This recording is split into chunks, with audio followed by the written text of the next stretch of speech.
ಇಷ್ಟ ಪ್ರವೀಣ್ ಕನ್ನಡ ಲಾಗ್ಸ್ಗೆ ಸ್ವಾಗತ. ನಾನು ಕೆನಡಾಯಿಂದ ಈ ವಿಡಿಯೋ ಮಾಡ್ತಾ ಇದ್ದೀನಿ. ಇಲ್ಲಿ ಚಳಿ ಇರೋ ಕಾರಣ ನನಗೆ ಅಪರೂಪಕ್ಕೆ ಕಾರ್ನ್ಫ್ಲೋರ್ ಸಿಕ್ಕಿದೆ. ಬನ್ನಿ ಡ್ರೈ ಗೋಬಿ ಮಾಡೋದು ಹೇಗೆ ಅಂತ ನೋಡ್ಕೊಂಡು ಬರೋಣ. ಡ್ರೈ ಗೋಬಿ ಮಾಡೋದಕ್ಕೆ ಎಲೆಕೋಸನ್ನ ಹೆಚ್ಚಿಟ್ಕೊಂಡಿದ್ದೀನಿ ಮತ್ತು ಒಂದು ಈರುಳ್ಳಿನ ಹೆಚ್ಚಿಟ್ಕೊಂಡಿದ್ದೀನಿ. ಕಾರ್ನ್ಫ್ಲೋರು ಮತ್ತು ಮೈದಾ ಹಿಟ್ಟನ್ನ ನಾನು ಸಮ ಪ್ರಮಾಣದಲ್ಲಿ ತೊಗೊಂಡಿದ್ದೀನಿ. ಅದಾದಮೇಲೆ ಶುಂಠಿ ಬೆಳ್ಳುಳ್ಳಿ ಪೇಸ್ಟ್ನ ಮಾಡಿಟ್ಕೊಂಡಿದ್ದೀನಿ ಮುಂಚೆನೇ. ಗರಂ ಮಸಾಲ, ಉಪ್ಪು, ಖಾರದ ಪುಡಿನ ತೊಗೊಂಡಿದ್ದೀನಿ. ಅದಾದಮೇಲೆ ನಾನಿಲ್ಲಿ ಈ ಥರ ಸ್ವಲ್ಪ ಉದ್ದಕ್ಕೆ ಒಂದು ಅರ್ಧ ಈರುಳ್ಳಿನ ಹೆಚ್ಚಿಟ್ಕೊಂಡಿದ್ದೀನಿ. ಇಲ್ಲಿ ಒಂದು ಬೌಲ್ಗೆ ನಾನು ಎಲೆಕೋಸು ಮತ್ತು ಈರುಳ್ಳಿನ ಹಾಕ್ಕೊಳ್ತಾ ಇದ್ದೀನಿ.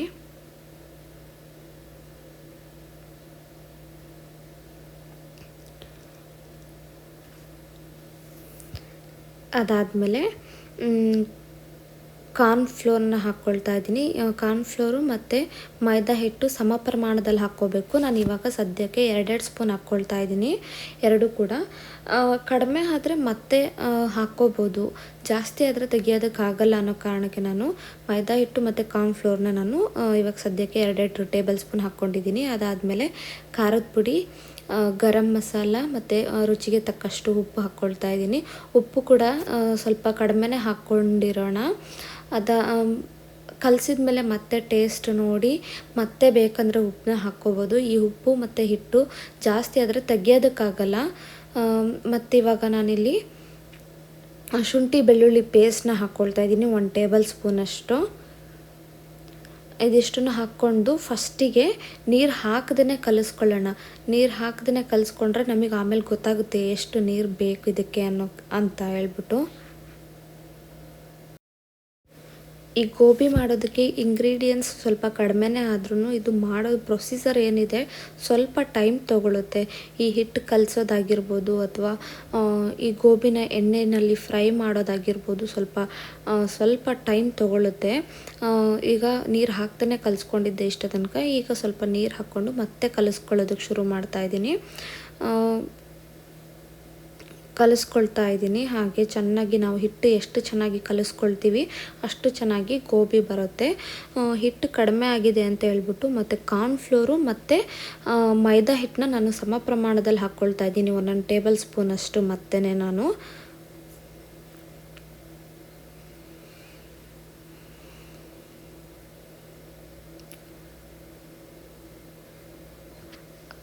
ಎರಡನ್ನೂ ಸಮ ಪ್ರಮಾಣದಲ್ಲಿ ಹಾಕ್ಕೊಂಡು ನಾನು ಕಲಿಸ್ಕೊಳ್ತಾ ಇದ್ದೀನಿ. ಮತ್ತು ಸ್ವಲ್ಪ ನೀರು ಹಾಕ್ಕೊಂಡು ಕಲಿಸ್ಕೊಳ್ತಾ ಇದ್ದೀನಿ.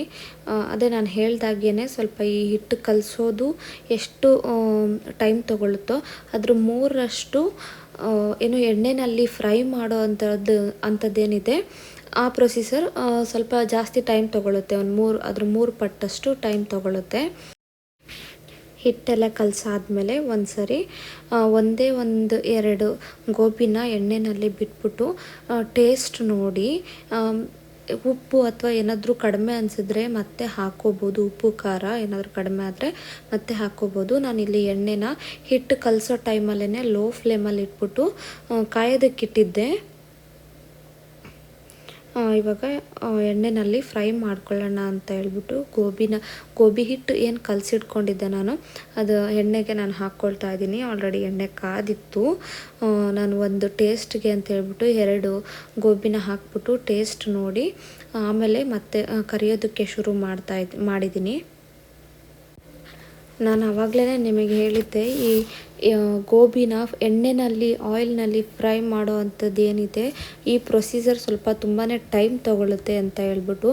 ನೀವು ನೋಡ್ಬೋದು ಇವಾಗ ಹೇಗೆ ನಿಧಾನವಾಗಿ ಬಣ್ಣ ಚೇಂಜ್ ಆಗ್ತಾ ಇದೆ ಅಂತ ಹೇಳ್ಬಿಟ್ಟು. ನಿಮಗೆ ಗೊತ್ತಾಗುತ್ತೆ ನೋಡಿದ್ರೇ ನಾನು ಯಾವುದೇ ರೀತಿ ಫುಡ್ ಕಲರ್ ಹಾಕಿಲ್ಲ ಅಂತ ಹೇಳ್ಬಿಟ್ಟು. ಇದಕ್ಕೆ ಲಾಸ್ಟಿಗೆ ಈರುಳ್ಳಿ ಮತ್ತು ಕೊತ್ತಂಬರಿ ಸೊಪ್ಪು ಇದ್ದಿದ್ರೆ ಚೆನ್ನಾಗಿರ್ತಿತ್ತು. 1 ವಾರದಿಂದ ನಾನು ನಮ್ಮ ಮನೆ ಹತ್ರ ಇರೋ ಮಾರ್ಕೆಟ್ಗೆ ಹೋಗಿ ನೋಡ್ತಾನೆ ಇದ್ದೀನಿ. ಕೊತ್ತಂಬರಿ ಸೊಪ್ಪು ನನಗೆ ಸಿಗಲೇ ಇಲ್ಲ ಕೊನೆಗೂ. ಬಟ್ ಎಷ್ಟು ದಿನ ಅಂತ ಕಾಯೋದು, ತಿನ್ನಂಗಾದಾಗ ಮಾಡ್ಕೊಂಡು ತಿನ್ನಬೇಕು ಅಂತ ಹೇಳ್ಬಿಟ್ಟು ಇಲ್ಲಿ ಮಾಡ್ಕೊಳ್ತಾ ಇದ್ದೀನಿ. ಅಷ್ಟೇ ಇಲ್ಲಿ ನಮಗೆ ಏನು ಸಿಗುತ್ತೋ ಅದರಲ್ಲೇ ಮ್ಯಾನೇಜ್ ಮಾಡಬೇಕು. ನಮಗೆ ಇಲ್ಲಿ ಮೇನ್ ಸಿಟಿ ಇರೋದು ನೋಡಿ, ಇವಾಗ ಕರ್ದಿದ್ದೆಲ್ಲ ಆಗಿದೆ, ಕಲರ್ ಕೂಡ ಚೇಂಜ್ ಆಗಿದೆ, ತೆಗಿತಾ ಇದ್ದೀನಿ. ಮತ್ತೊಂದು ದಿಬ್ಬೆ ಮಾಡ್ಕೊಳ್ಳೋಣ ಅಂತೇಳ್ಬಿಟ್ಟು ಮತ್ತೊಂದು ಸರಿ ಮಾಡ್ಕೊಳ್ತೀನಿ ನಾನು. ನಮಗಿಲ್ಲಿ ಏನು ಸಿಗುತ್ತೆ ಅದರಲ್ಲೇ ಮ್ಯಾನೇಜ್ ಮಾಡಬೇಕು ಅಡುಗೆಗೆ. ಮೇನ್ ಸಿಟಿ ಬಂದ್ಬಿಟ್ಟು ನಮಗೆ 225 ಕಿಲೋಮೀಟರ್ ಇದೆ. ಸದ್ಯಕ್ಕೆ ನಮ್ಮ ಹತ್ರ ಕಾರ್ ಇಲ್ಲದೆ ಇರೋದ್ರಿಂದ ಸ್ವಲ್ಪ ಕಷ್ಟ ಆಗ್ತಾ ಇದೆ.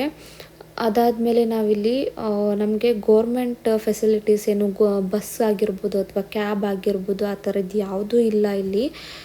ಹಾಗಾಗಿ ಇಲ್ಲಿ ಏನು ಸಿಗುತ್ತೋ ಅಷ್ಟನ್ನು ಮ್ಯಾನೇಜ್ ಮಾಡ್ತೀವಿ.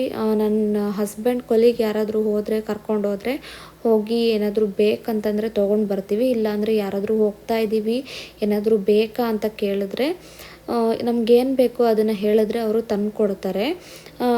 ತುಂಬ ಇಂಡಿಯನ್ಸ್ ನಮಗೆ ಹೆಲ್ಪ್ ಮಾಡ್ತಾ ಇದ್ದಾರೆ.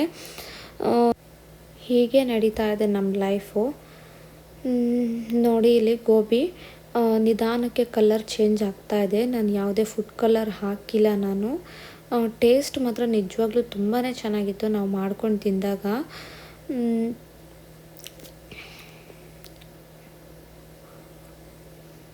ಅದೇ ಕರಿಯೋದು ಸ್ವಲ್ಪ ಟೈಮ್ ತಗೊಳ್ಳುತ್ತೆ. ಈ ಪ್ರೊಸೀಸರ್ ಏನು ಎಣ್ಣೆಯಲ್ಲಿ ಫ್ರೈ ಮಾಡೋ ಅಂಥದ್ದು ಇದು ಸ್ವಲ್ಪ ಟೈಮ್ ತಗೊಳ್ಳುತ್ತೆ. ಬೇಗ ಆಗೋದು ಅಂಥದ್ದಲ್ಲ, ಕಡಿಮೆ ಇಂಗ್ರೀಡಿಯೆಂಟ್ಸ್ ಆದ್ರೂ ಇದು ಸ್ವಲ್ಪ ಟೈಮ್ ತಗೊಳ್ಳುತ್ತೆ. ನೋಡಿ ಇವಾಗ ಆಗಿದೆ ಆಲ್ಮೋಸ್ಟು. ನಾನು ಒಂದು ಬೌಲ್ಗೆ ತೆಗೆದು ಹಾಕ್ಕೊಳ್ತಾ ಇದ್ದೀನಿ. ಟೇಸ್ಟ್ ಮಾತ್ರ ಸಿಂಪಲ್ಲಾಗಿ ಮಾಡಿದ್ರು ಟೇಸ್ಟ್ ಮಾತ್ರ ತುಂಬಾ ಚೆನ್ನಾಗಿತ್ತು.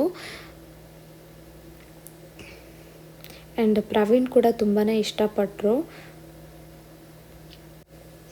ಡ್ರೈ ಗೋಬಿ ತುಂಬಾ ಚೆನ್ನಾಗಿತ್ತು. ಇದ್ರ ಜೊತೆಗೆ ಹಸಿ ಈರುಳ್ಳಿ ಹಾಕ್ಕೊಂಡು ಕೊತ್ತಂಬರಿ ಸೊಪ್ಪು ಹಾಕ್ಕೊಂಡು ತಿಂದರೆ ತುಂಬಾ ಚೆನ್ನಾಗಿರುತ್ತೆ.